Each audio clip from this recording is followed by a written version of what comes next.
Okay, here we are, back again working on the tapper. And as you can see, it is now in a different place.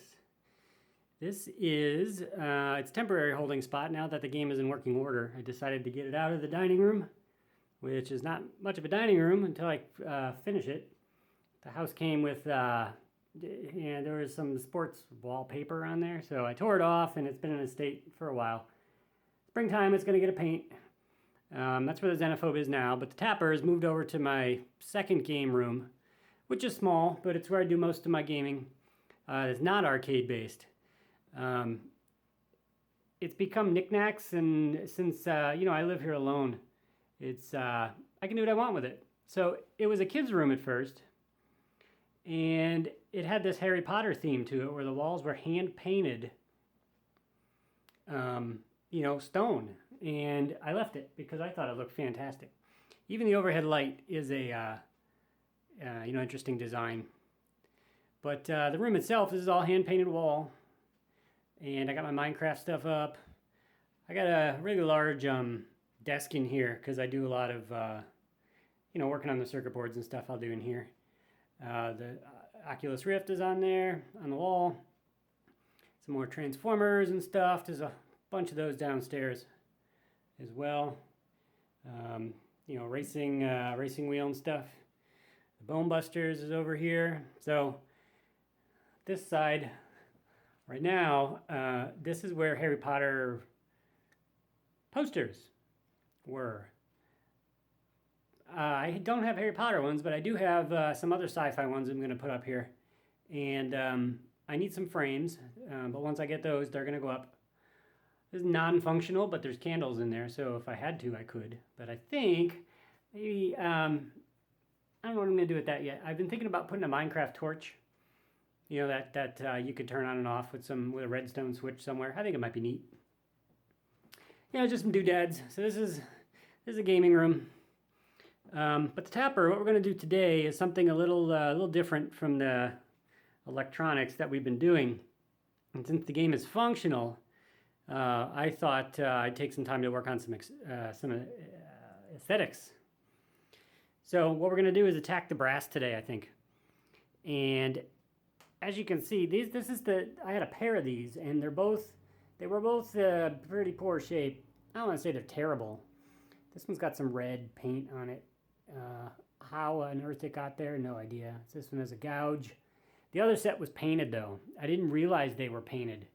It was painted gold, some spray paint, until I got them up close to these. And this is the pair I'm going to keep. I don't mind the top so much, where the cups are. It kind of gives a little bit of character. I do mind some of this, and I don't know if it's surface or if they're gouges, but this is the original brass finish. I don't want to touch it too much because I don't want to ruin it. I hear that they're not the best metal to be working with. And they're really not real metal at all. Like you would think it's solid brass, but it's not. It's some sort of brass coating. But on the bar at the bottom here, this is real brass as far as I've read. I haven't had it off yet to try and clean it, but that's what we're going to do today. We're going to take some brass cleaner. We're going to go over this, and we're going to see how far we can get. Hopefully shine it up, something small. But it should make the game pop. And if that goes well, if the test goes well down there, I may try a small area here, probably on the inside where you can't see it, and then see what the reaction is with the brass cleaner. The brass cleaner I picked up, it's called Brasso. This has been recommended by numerous people online. Said it worked well on their tapper bars, so we're going to go with that. Never used it before. It's kind of a wipe on, wipe off thing. There's really no, nothing hard about it, but we'll give it a shot, and we will hopefully make the game shine a little more. So I'll be back when we have things set up and get started on this. So back in a little bit. Okay, it's about 5 minutes later. And check that out. For a comparison, you can see how quickly it works. brass, has some scratches in it. That's just people's feet and other stuff. It's hard to tell with the camera, but it's coming out quite well.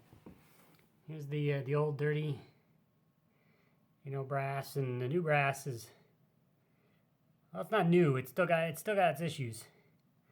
I can't get the camera underneath, I don't think, too well, but there's it looks like from probably soda spills and other, stuff, gross stuff that has splashed up from underneath. It's a little more pitted at the bottom. I didn't notice the big dent in this. See that dent? See if I can. I'm gonna eventually, when I start to work on the paint on the sides, I will do this again. I'll take all the parts off the cabinet and do it. I don't want to, I haven't touched the little holders because I don't want to get this stuff on the artwork, just in case it's corrosive in some way. So I'm going to do those in a different time, but I'm going to continue on the rest of this and then try and tackle the underside probably when I do the artwork, because right now it's this isn't going to be perfect, but this will be light years ahead of where we were. So I'm going to continue doing this, and I'll be back when it's done. Okay, so a few minutes later, maybe 10, 5. These I don't think are going to shine up with brass cleaner. These are pitted. These are scarred. Most of the red paint came off, but they're shiny already.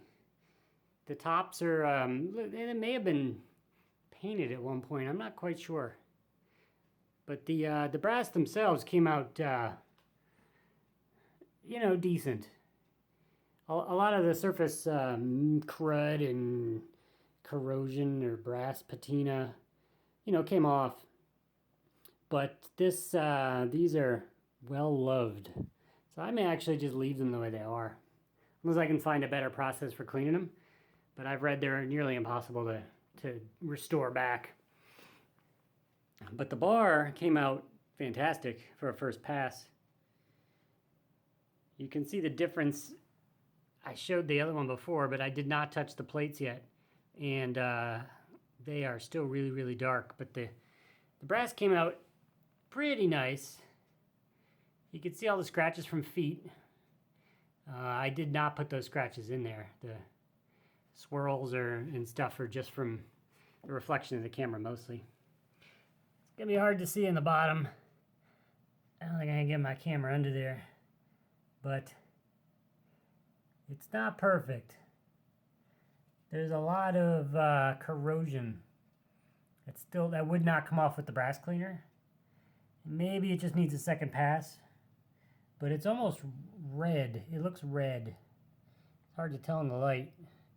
But there's a red hue on some of the underside, so I'm not sure what it is. I'll have to do some digging into brass and see how it changes its, color and look over time. But the results are superb for 10 minutes of work. I'm happy. Once again, when I start tackling the paint for the Shadow Dancer, that's when I will take these off, strip the whole cabinet down mostly, and make sure these are done properly, done better. See if I can get to the underside a little better. Maybe see if I can pound out that dent from the inside. But it's coming along slowly. Got a nice new shiny pedal, footstool. The cup holders really do shine, despite, you can see the reflections as I move. Despite them being old and beat up, they still have a pretty good shine on them. So I'm happy with that. I'm happy with how everything has come along so far. Next video should be a big one, hopefully, if the part comes in. And get to working on that. So there's not much left to do except the soundboard connectors. There's video connector back there I still have to buy. There's the paint, the bezel. I need new tap labels for the Budweiser logos. I need to do the underside of the control panel as well. There's still a lot of rust on that. There's little stuff like the little tape marks that are down there. The distributor badge that's right above the control, or the coin door, I'll leave. That's fine. The bar I'll probably remove. I may leave the hooks, but the bar is going to come off. And the last big piece, which I showed in one of the other videos that I don't know how to fix, is a corner that's pretty chewed up. I can put the T-molding back on, but there's a good, half of the groove, you can see it there, is gone. So that'll be a challenge. I don't know what I'm gonna do about that. I may leave it and just hope I don't it doesn't get worse over time, like moving the game and such. There we go. Tapper. It's coming along. Love it. Not saving high scores either. Not long enough, but that could be because it's only on for a couple minutes while I test, and it's not really on to charge the battery.